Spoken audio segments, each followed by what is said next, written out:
New York সিটিতে অনুষ্ঠিত হলো বায়োস্কোপ ফিল্মসের ৪৮তম পরিবেশনা দরদ সিনেমার প্রিমিয়ার শো। সিটির Q gardens সিনেমাসে superstar Shakib Khan অভিনীত ও অনন্য মামুন পরিচালিত দরদ সিনেমার এই শো দেখতে নিউ ইয়র্কের বিশিষ্ট ব্যক্তিদের পাশাপাশি কর্মরত বিভিন্ন গণমাধ্যমের সাংবাদিকরা উপস্থিত ছিলেন।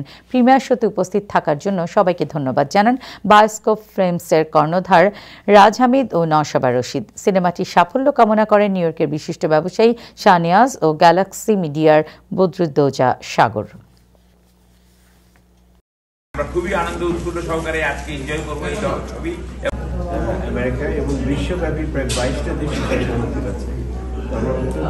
এই আনন্দ যেন পুরো বিশ্বে ছড়িয়ে পড়ুক এবং দরদ দেখার জন্য সবাই হলে আসুন।